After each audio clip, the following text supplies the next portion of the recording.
Here are the beautiful roses blooming in the garden today, and this one happens to be Belinda's blush, and it is just amazing. It kind of glows in the morning sun, and I really don't do much with this at all, so I'm super excited that it's blooming so heavily. And it just, I mean, it calls you from a distance. It's so beautiful. So I will deadhead these when the blooms are spent, but that's about it. It's beautiful. Right now it's about 3 feet tall, and it's in the middle of a sun garden, so it does receive full sun. And it's surrounded by a daylily. Belinda's blush. Let's go check out some other roses.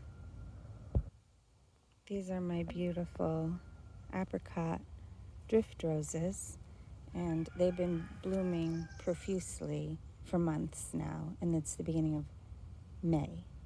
So some of these blooms are spent, but the continuation of color is just amazing. And again, you know, I'll fertilize these a little bit, but I don't really take any special care. Again, full sun, surrounded by crepe myrtles,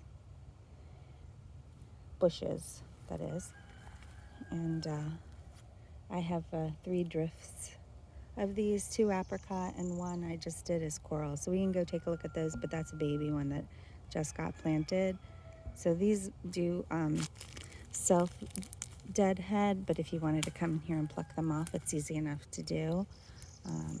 But I don't usually. But look at this. Look at the color on here. It's another one. It just glows in the morning sun. Here are my Mrs. BR Cants. And yesterday, these were just so totally magnificent. Today, I probably have to deadhead some of these, which I will do right now while we're on camera, and or at least out of the frame. But these are just so amazing. Look at this. Beautiful, beautiful, full of blooms, full of buds. I have 4 of these that I planted out in a different sun garden surrounded by Japanese boxwood. And here, let's look at that flower. No scent. No scent.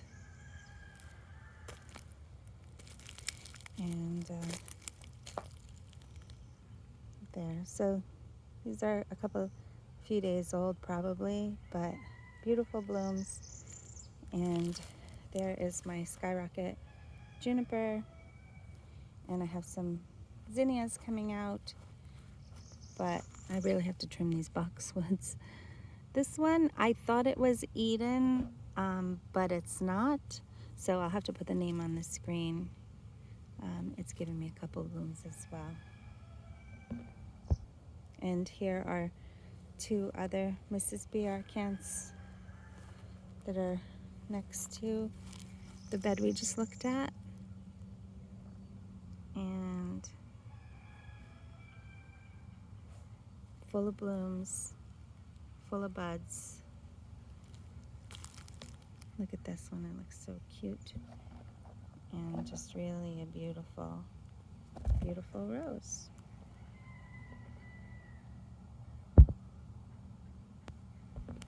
And same thing, tons of Japanese boxwood, the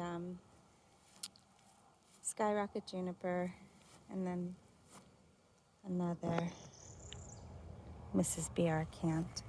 You can see this bud is spent, so the flower dust is on the mulch, and it's really gorgeous. So I'm going to remove some of these, and I'll take you to, we don't have many blooms on the Hurricane Katrina Peggy Martin rose, but we'll take a look at that as well. So we finally got the concreting done here for my son's carport. But this, I have 2 Peggy Martin roses up against this new trellis, and it's been blooming for a while now. And these are the blooms, and it's really putting off like really huge long offshoots that I'm trying to keep tied up to the trellis. So if you look here, this one probably needs more fertilizer for blooms, because it's really just putting on, it bloomed a lot earlier, and now it's putting on mostly just leaf growth, which is fine. I wanted to grow up the trellis and cover it, but I really needed to have some blooms. And then, of course, we're going to have to paint and everything underneath the carport now that we have the concrete pad put in.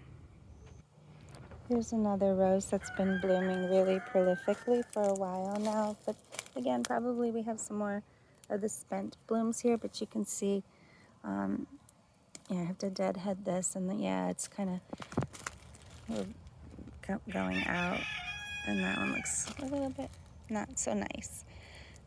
But this one's in full sun. It's been blooming profusely, but probably today was not a good day to show it. I'll get the name and put it on the screen. Here are several roses in bloom here. This one happens to be, and these are brand new. This one is Souvenir de Pierre Nottingham, and teeny little buds.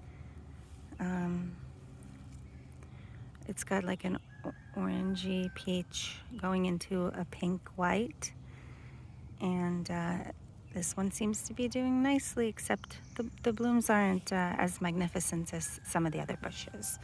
So this one now is my favorite. This one's coming up with blooms too, but I don't know which one this is, and it hasn't bloomed for me yet. These are mostly pinks here in this bed. So this one, I think it's Duchesse de Brabant. Let's just look here. Oh no, souvenir de malmaison. Oh my goodness, look at this bloom. Look at these blooms. They're so, so, so beautiful. Scent, slight. Nothing to write home about. Look at this. Gorgeous blooms. And the one beyond it, I lost a lot of the tags on these, so I'm going to have to go look it up on my videos. But this one's a climber that I have to put a trellis here. And also another gorgeous, gorgeous, gorgeous bloom. Pink. And they're doing great here. And they seem to love this time of year. And we've been having cooler nights in May here. I guess this one bloomed too, but I don't know what it is, so I'm just going to deadhead these real quick, and I'm going to have to cut off some of the dead canes. This is another gorgeous one, and this one is the Duchesse de Brabant. And it's coming up with more blooms now, too. Okay, and this last one doesn't have any blooms on it, but it does have a spent bloom. And this one is arethusa, and I do have pictures of it in bloom, so yeah, you're not going to be able to tell from this, but they're starting to come again. So I'll probably add to this video before I post it so that we can get these when they actually come into bloom. I know this isn't a rose, but it is a geranium, and it's just absolutely beautiful in the morning sun. And we carried this over in the greenhouse over the winter time, and it's just stunning. Here are knockout roses, and they're doing really, really well here in this full sun garden. I don't like to deadhead these without pruners because they have thorns all over and they do not feel nice, but this one's doing great too. This is a recent plant here, so I could surround this tree. I probably need to get one more, but I don't remember the name of this one at all. I do have another rose bush here that probably, oh look, it's got a bud. And it looks like it bloomed before. It's, here, I'll show you the tag.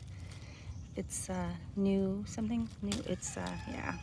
I don't know that it's zoned for this season, and I mean this zone, New Dawn.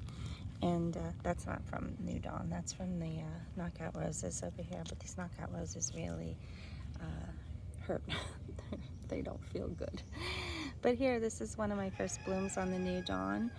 And hopefully it gets a little bit more shade because I think it might be too hot and sunny here in Florida. And then this is my moonflowers that are growing, self-seeding. And so that's going to grow up the trellis as well. Just want to zoom in on this bud here, these buds. It's tough to focus, but really, really gorgeous blooms. Not roses, but beautiful cannas growing in a pot. And this is the second year we had these, but you really have to keep them watered. And here you can see this other pot, and it's out in full sun, hot sun. Let's go get you another close-up view. It almost reminds me of like plumeria blooms, and I just love this thing.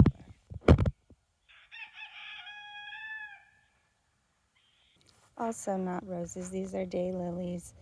But you know, the exciting thing is I wake up in the morning saying, I want to go see which daylilies are out in bloom today. So while they don't last long each one, they do rebloom, and they, have multiple scapes. But this helps me get fascinated, like excited to come out to the garden to see what is in bloom today. I don't know why this one has a weird, I know it's dead, but I want to keep an eye on that purple one. Anyway, here's another that is so amazing, and this is my Mutabilis, and it's single petaled, like little butterflies, and they have 3 different colors on them. They start out, I think, pink. I don't know, I have to, oh, here, so this is kind of like an orange color. Let's focus in on that. Yellowy orange, and then light pink and pink. So 3 different colors, orange, yellow, and pink. And here you see these are newly open, so probably they start out orangey yellow and then fade off as a magenta.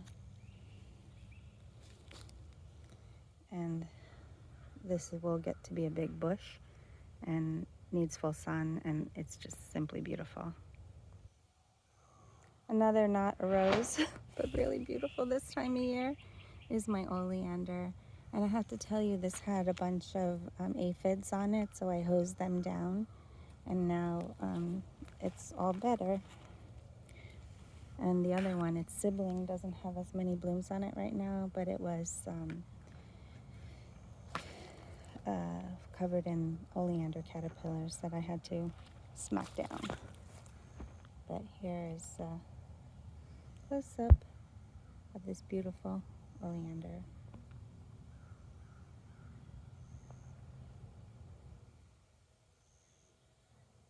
Keeping in line with these beautiful salmon blooms, this is another oleander that I took as a cutting off of the huge one that I have in my backyard. And I think I planted it last year, and it's about 6 feet tall right now. Here's another. There are 2 knockout rose bushes here that are just really starting to take off for this season, so they don't really look that great. But you can see really beautiful orangey pink salmony blooms. And then this area here is kind of straggly and needs some work, but this has a bunch of, look at that one's kind of creamy. These are 4 drift roses bushes here, and They are drifting. I just love them. And they smell so fabulous.